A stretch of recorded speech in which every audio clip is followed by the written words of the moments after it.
Alhamdulillah, nahmaduhu wa nasta'inuhu wa nastaghfiruh wa na'udzu billahi min syururi anfusina wa sayyiati a'malina.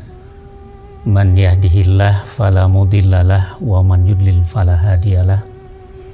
Asyhadu an la ilaha illallah wahdahu la syarikalah wa asyhadu anna Muhammadan abduhu wa rasuluh alladzi la nabiyya ba'dah. Salawatullahi alaihi wa alihi wa ashabihi wa man tabi'ahu bi ihsan ila yaumil qiyamah. Qala Allah ta'ala, a'udzu billahi minasyaitonir rajim. Ya ayyuhalladzina amanu kutiba alaikumusiyam kama kutiba alal ladzina min qablikum la'allakum tattaqun. Sahabat sekalian dan jamaah yang dirahmati Allah Subhanahu wa taala, alhamdulillah hari ini kita bisa melaksanakan ibadah saum. Mudah-mudahan sejatinya ibadah kita seperti halnya berlari maraton. Ketika bertambahnya ibadah kita atau ketika perjalanan kita sudah semakin jauh, maka kita semakin semangat. Bukan semakin turun, tetapi semakin menggebu-gebu. Kenapa? Karena hakikatnya Ramadan sejatinya merupakan sebuah kebahagiaan. Bagi orang yang memiliki iman, maka Ramadan adalah sebuah kebahagiaan. Katakanlah andai manusia memiliki dosa sebesar apapun, tetapi dia beriman dan yakin dengan pengampunan Allah, maka sejatinya dia betul-betul bersyukur dan berbahagia. Karena Allah bukakan peluang pengampunan yang selebar-lebarnya, terlepas sebesar apapun dosa yang dia miliki. Lalu yang kedua, bagi orang yang senantiasa belajar dan berusaha untuk menata hidup menjadi lebih baik, hidup sesuai dengan kehendak dan keinginan Allah, maka puasa adalah sebuah kabar gembira. Karena dengan puasa ini dia yakin Allah bukakan pintu surga selebar-lebarnya. Maka bagi orang yang beriman, puasa adalah kebahagiaan, puasa adalah kegembiraan, puasa adalah bentuk kasih sayang Allah Subhanahu wa ta'ala yang Allah wujudkan melalui syariat. Tidak seperti orang awam yang melihat puasa ini sebagai beban. Maka kita sering melihat atau mendengar ada keluhan, sudah puasa lagi, sudah Ramadan lagi. Ini karena ketidakmengertian ya orang-orang secara umum bahwa puasa ini bukan beban, tapi puasa ini adalah anugerah yang betul-betul Allah berikan berupa syariat kepada hambanya agar dilaksanakan dan dikerjakan dengan sungguh-sungguh, sehingga akan terasa hikmah yang sangat besar dari puasa itu. Makanya Al-Quran secara tersurat mengatakan, wa antasumu khairul lakum in kuntum ta'lamun. Andai kita belum bisa mengerti, andai kita belum bisa menjangkau makna dari puasa itu, tetapi keyakinan yang sudah lebih dulu hadir di dalam dirinya akan anugerah yang Allah berikan, ini menjadi sebuah hal yang sangat istimewa buat kita. Ya, kalau sudah berbicara tentang kasih sayang Allah, yang terpenting terkadang bukan mengerti, tapi yang terpenting terkadang dirasakan. Ya, karena itu boleh jadi ketika berbicara tentang iman, kita bercermin kepada para sahabat dulu, mereka tidak mengerti. Mereka hanya bermodal keyakinan bahwa Muhammad tidak pernah bohong. Ketika mereka yakin dan mereka tahu bahwa Muhammad tidak pernah bohong, mereka belum mengerti sejauh itu. Tetapi keyakinan itulah yang membuat mereka mampu melaksanakan syariat Islam dengan penuh kesungguhan, lalu mereka merasakan nikmatnya tuntunan Islam yang betul-betul menuntun perjalanan hidup mereka, sehingga hidup mereka bisa merasakan kenikmatan ada dalam iman kepada Allah Subhanahu wa ta'ala. Karena itu hadirin, sahabat, jamaah sekalian, berkaitan dengan puasa, maka bolehlah kita merenung ada kalimat yaitu ayyuhalladzina amanu. Inilah yang dipanggil oleh Allah. Inilah yang diseru oleh Allah Subhanahu wa taala. Kalau kita melihat tingkatan manusia dalam terminologi agama, dalam terminologi Al-Quran atau Al-Islam, maka kita melihat istilah manusia dengan beberapa kata. Yang pertama, ada manusia yang disebut dengan bashar. Ya, dalam satu ayat Allah Subhanahu wa taala sampaikan kepada Muhammad, "Qul ana basyarum mislukum." Pada dasarnya manusia, siapapun itu, hatta nabi sekalipun, adalah wujud manusia sebagai makhluk biologis yang memiliki keinginan, memiliki nafsu, membutuhkan makan, membutuhkan minum.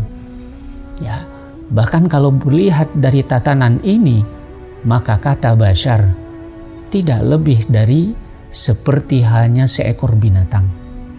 Maka kata ahli filsafat bahwa manusia kalau dibandingkan dengan binatang dalam tingkatan basyariah, maka manusia tidak lebih dari seperti halnya seekor binatang, tetapi perbedaannya hanya satu, hayawanun natik. Manusia sebagai binatang yang bisa bicara. Maka pada tingkatan basyariah, manusia ini hanyalah satu di antara banyak makhluk biologis yang membutuhkan makan, minum, memiliki nafsu, syahwat, dan keinginan. Karena dengan demikian, jika pikiran manusia hanya berkutat sekitar makanan, minuman, pakaian, menyalurkan nafsu biologi, syahwat, dan lain sebagainya, lalu apa bedanya manusia dengan binatang? Nah, karena itu Allah memberi tingkatan yang kedua. Bagi manusia ada pembeda. Bagi manusia sedikit atau satu tahap di atas makhluk yang lainnya.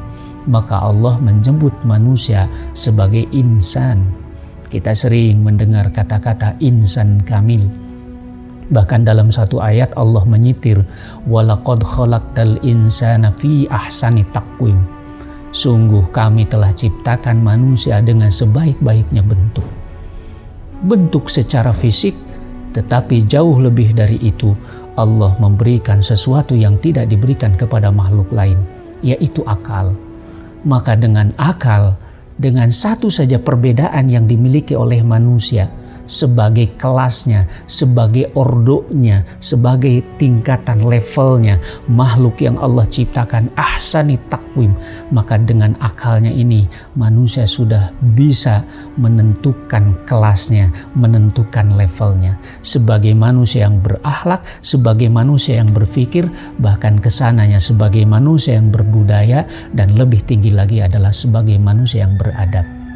Maka di tatanan ini saja manusia sudah mencapai level yang sangat tinggi. Tetapi apa yang Allah katakan? Summa radadnahu asfala safilin.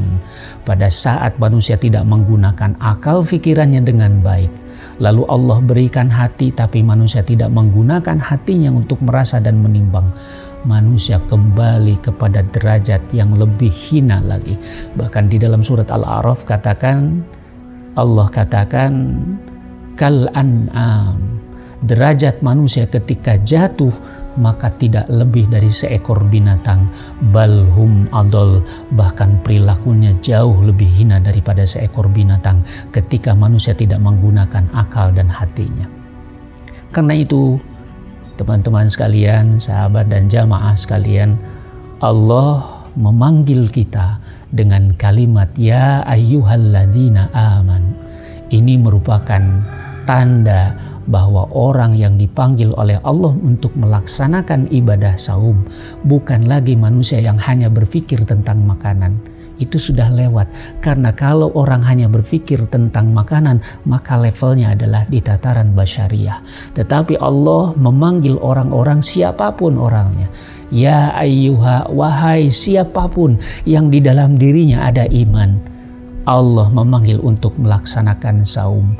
bukan lagi berpikir tentang isi perut, bukan lagi berpikir tentang pakaian yang dikenakan di badan, tetapi berpikir tentang ruh, berpikir tentang batinia, berpikir tentang sebuah nilai yang lebih berharga lagi di hadapan Allah Subhanahu wa Ta'ala. Karena itu, maka kita merenungi bahwa andai di dalam diri kita ada iman sehingga kita mau melaksanakan ibadah saum, fahamilah, saum sama sekali tidak berbicara tentang makanan pada hakikatnya. Makanya banyak di antara orang yang saum seperti yang Nabi katakan, rubba shaimin laisa lahu min siyamihi illal ju' wal atas. Banyak orang yang melakukan saum tetapi dia tidak dapat kebaikan dari saumnya kecuali lapar dan haus. Maka hadirin atau sahabat sekalian, jamaah yang dimuliakan oleh Allah Subhanahu wa Ta'ala, berkaitan dengan saum ini, maka orang yang dipanggil oleh Allah untuk bisa melaksanakan saum ini bukan lagi orang yang berpikir tentang makanan, bukan lagi orang yang berpikir tentang kebutuhan fisik, tetapi jauh lebih dari itu. Saum menjadi sesuatu yang bermakna karena pada saat saum kita melatih batin kita, mengolah hati kita, menata pikiran kita, sehingga memiliki karakter yang sangat diinginkan sebagai hamba yang bertakwa, yang artinya hamba yang merawat diri dari semua kesalahan, datang kepada Allah dengan semua dan segala kesuciannya, sehingga kita layak kembali kepada Allah dalam keadaan bersih, dalam keadaan hati yang salim, yang membawa ketaatan sepenuhnya kepada Allah Subhanahu wa Ta'ala. Karena itu, insya Allah Ramadan kita mudah-mudahan betul-betul bermakna dan betul-betul bukan hanya lapar dan haus saja yang kita dapatkan, tapi lebih dari itu, bulan Ramadan adalah tarbiyah untuk mendidik ruhaniyah kita, sehingga dengan penuh ketaatan kita laksanakan semua sunnah yang diajarkan oleh Nabi kita Sallallahu Alaihi Wasallam untuk mengisi Ramadan ini, sehingga setelah selesai Ramadan maka kita bak seekor kupu-kupu setelah bermetamorfosa dari seekor ulat yang menggelikan, tapi tumbuh secara perlahan sehingga saatnya tiba, maka ulat yang menggelikan bahkan menjijikkan tadi berubah menjadi seekor kupu-kupu yang indah. Itu adalah majazi, bahasa kiasan yang maknanya mudah-mudahan bisa kita pahami. Setelah Ramadan ini maka kita tumbuh menjadi pribadi yang luar biasa dan indah seperti indahnya seekor kupu-kupu tadi.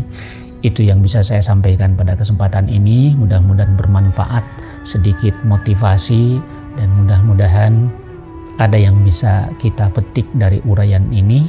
Dan tiada lain kita memohon kepada Allah, mudah-mudahan Ramadan yang kita jalani saat ini betul-betul bermakna untuk kita semua. Allahumma rabbana atina fid dunya hasanah wa fil akhirati hasanah wa qina azabannar. Assalamualaikum warahmatullahi wabarakatuh.